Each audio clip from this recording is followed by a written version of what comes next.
امروزها بر رشد ساحه ورزش خصوصا نمودهای گوناگون ورزشی ملی توجه خاص ظاهر گردیده در این سمت چاره‌های ضروری اندیشیده شده است با مقصد ترغیب گشتنی ملی میان جوانان مستحکم نمودن علاقه دوستی بین دوستداران و علاقمندان این نمود گشتنی اجدادی در دهات چارباغ ناحیه ورزاب مسابقه گشتنی ملی دایر گردید. سبقت مذکور به جشن بین المللی نوروز بخشیده شد چون عنعنه نیک مردمی در ابتدا با میدان پهلوانی بزرگسالان پرداختند. اصلا گشتنی ملی یکی از رمزهای نوروزی بوده در کشورمان میان پیر و بردا هواداران و مخلصان زیاد دارد. مسابقه نوروزی بهترین پهلوانان را از گرد و گوشه جمهوریمان با شمول بیش از 120 گشتنگیر جمع آورد.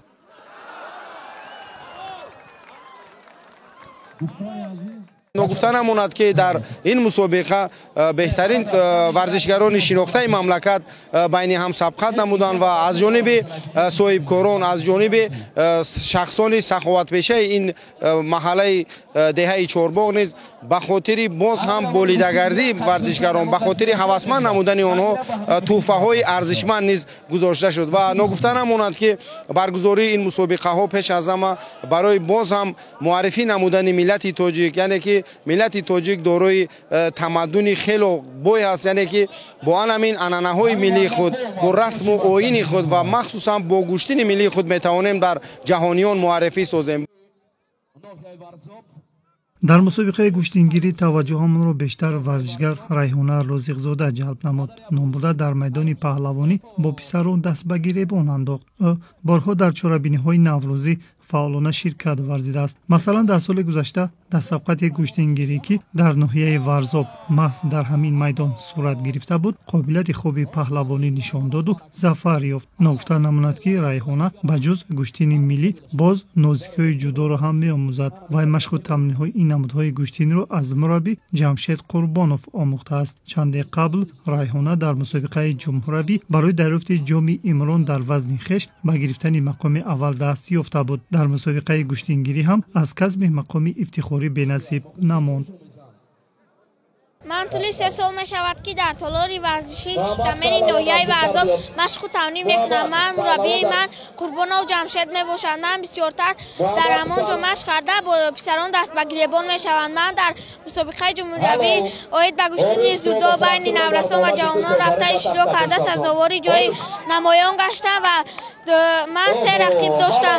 رقیب اولی من از مسجد کوهی بود که آن را من با پرتافت حلال مغلوب کردم. من به این مسابقه جشن نوروزی آمده گشتنی ملی گشتن گرفتم و به من تحفه‌های خاطروی دادم. سال گذشته من با پسران گشتن گرفتم و آنها را مغلوب کردم. این سال باشد با دختران به آسانی گشتن گرفتم آنها را مغلوب کردم. در آینده آرزو دارم که چمپیون جهان شوم.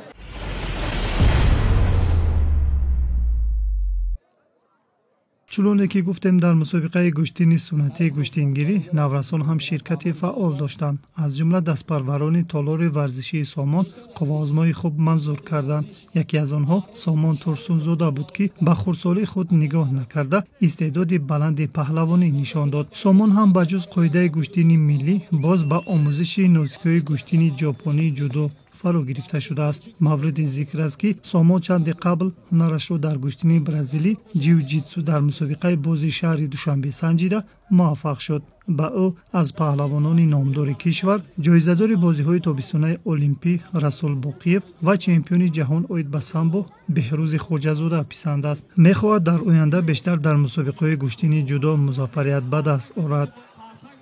در این مسابقه تلویزیون یا تابدان یا قولین گرفتم.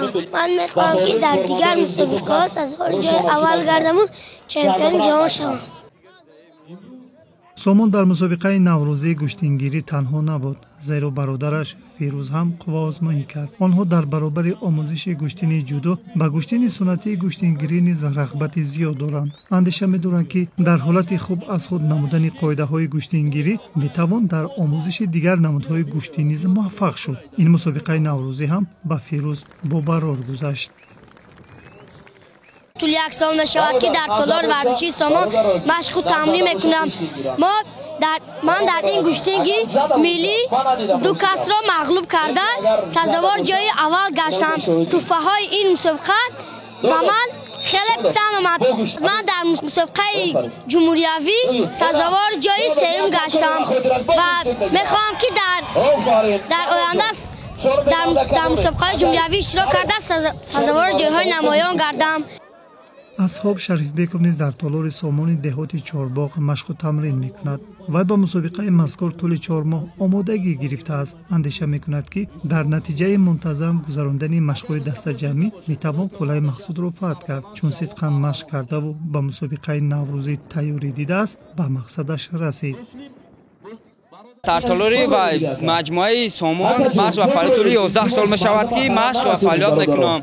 من با این نوروزگاه با این نوروزی که در ناحیه ورزاب دیهات چهارباغ برگزار شد من طول 4 ماه می شود که با این نوروزی خیلی تیاری جدی دیده و در نوروزی اشتراک کردم و 5 نفر رو مغلوب کردم.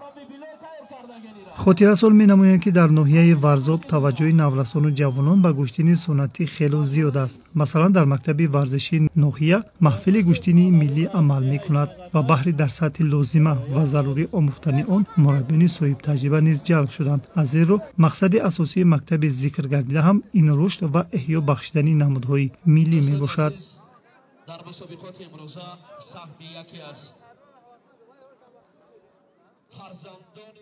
من فرخزاده بلاتل 1 سال می شود که در تالار ورزشی سامان مشق و تمرین میکنم. در مسابقه امروزه 2 کس را شکست دادم، جای یکم شدم.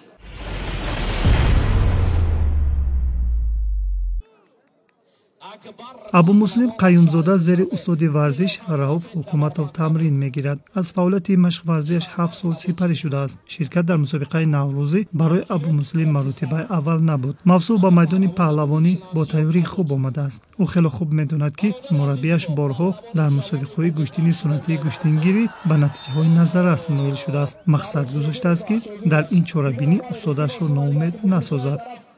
من در اینجا با 5 حریف خود غالب آمدم و من مینداری خودم را به استادم حکومت فراوف میرسونم که ما جوانان را برای چنین جاده برای چنین ورزش آماده نموده و ما هم مهنت های خود را سعی می‌دهیم که در جاده بیرون از کشور در مسابقه های بین المللی یعنی جهانی و المپی برای خود پرچم عزیز خود را بلند برداریم.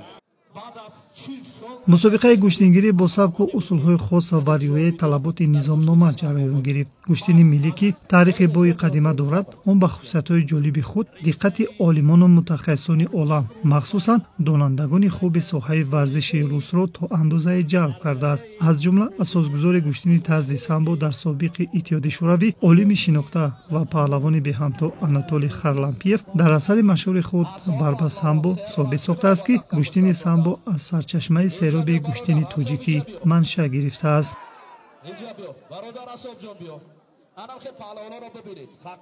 جمهوری ما مسابقه کلان جدایی گذرانده شد در استادیوم‌های نو در قصر ورزشی که من در آنجا در وزن 60 کیلوگرم سزاوار جای اول گشتم و من در آن وزن با 5 حریف خوب غالب آمدم. من همین سال در جمهوری ازبکستان در وزن 60 کیلوگرم مسابقه کلان یعنی گراند سلام اشتراک نمودم و من دور اول آزاد بودم و در دور دوم با رقیب ترک یعنی صالح مغلوب گشتم.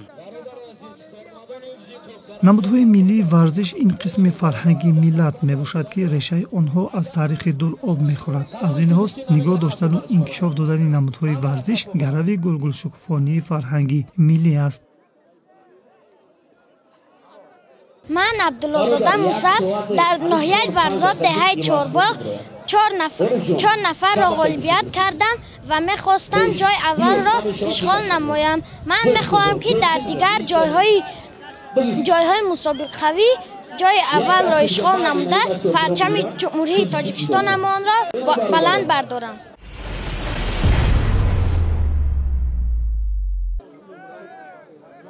яке аз асосгузорони гӯштини миллӣ паҳлавони зиндаёт азалшоҳ олимов ки унвони қаҳрамони иттиҳоди шӯравиро дар намуди гӯштини тарзи самбо соҳиб шудааст, аслан таълиму тарбияи паҳлавониро аз ин намуди суннатӣ оғоз кардааст. хулас он нафароне ки дар дигар риштаҳои гӯштин дар арсаи байналмилалӣ номбардори миллат шуданд, таъкурсияшон маҳз гӯштини миллӣ ба ҳисоб меравад. خوشبختانه در جماعت دهاتی چهارباغ در ناحیه چهارباغ از جانب شخصان صاحبکاران یک چند تالارهای زمانوی بنیاد گردیدند که امروز ما دیدیم که الکی نورسان و جوانان ما در این نمودهای ورزش خیلی جلب کرده شدند و هنر زیبای خود را در این میدان نشان دادند و من باوری کامل دارم که امروز تربیت نمودن نسل نورس و جوان و عموما جلب آنها به تشویق و ترغیب طرز حیات سالم در مد اول گذاشته شده است و بعد از بنیاد اینقدر انشاءات‌های مهم ورزشی در این ناحیه مخصوصا در جماعت دهاتی چهارباغ الکی نورسان ما همین با شوق و رغبت زیاد به ورزش جلب کرده شده ایستادند. طوری که به مشاهده می‌رسد گوشتین ملی در بین تاجیکان یک صنعت بلند شناخته شده است و این دلیل بر آن است که ترقیات عالی 360 رکن گوشتین موجود بود. حتی در اثرهای شاعر و نویسندگان تاجیک نیز این بازی ورزش بارها ترنم یافته است. اصلا در سالهای پیشین مسابقه‌ها از روی گوشتین سنتی گوشتینگیری هنگام جشن‌های ملی گذرانده می‌شد و در همان وقت دارای خصوصیت‌های خاص خود را داشت. آنها دل تماشابینان را با هنر والا و استعداد فوق‌العاده خود به وجد می آوردند. در اینجا ورزشگران از منطقه رشت بسیار یعنی که انمو هنری خوب نشان دادن. خود از ناحیه فیض آباد نیز ورزشگران شرکت ورزیدند، از ولایت مختار کوهستانی بدخشان و اینجا بیشتر با ورزشگران شهر دوشنبه افضلیت داده شد که آنها بسیار مهارت خوبی ورزشی نشان دادند.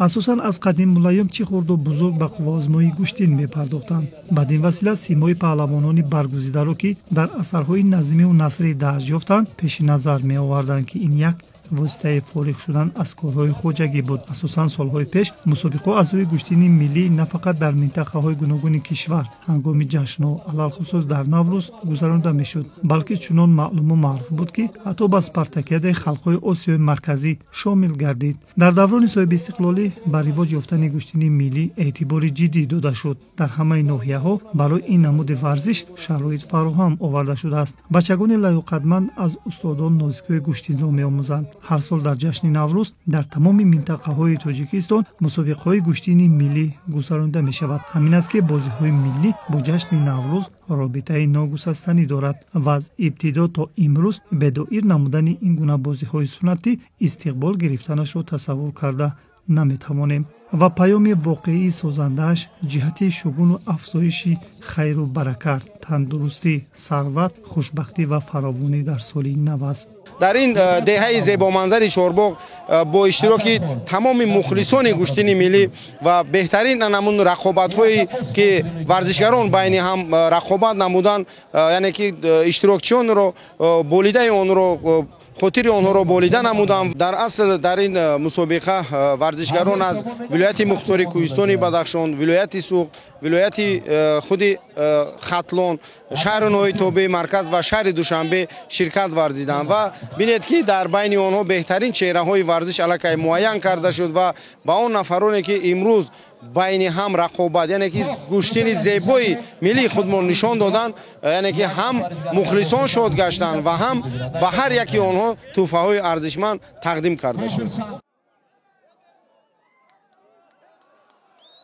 همینطور در مسابقه نوروزی برای به دست آوردن شاهجایزه ناحیه ورزاب خورسندمراد علیف با یک تک سفید و محمد نجمیدینов با یک تک کبود با هم قوه آزمایی کردند. چون دوری حل کننده و تقدیرساز بود، هر دو پهلوان احتیاطکارانه عمل نمودند. اساساً در گوشتین ملی پنجه گیرو نقش مهم می‌بازد و خورسندمراد نسبت به حریفش از حساب جسم و بازو تفاوت داشت و در هر یک عمل رقیبش را از پای می‌افتاند. نهایت در یک حمله نوبتی خورسندمراد رقیبش را با اصول سر کتف به تخته پوش خوابانید و از جانب تشکیل کنندگان مسابقه با شاه جایزه نوروزی قدردانی شد.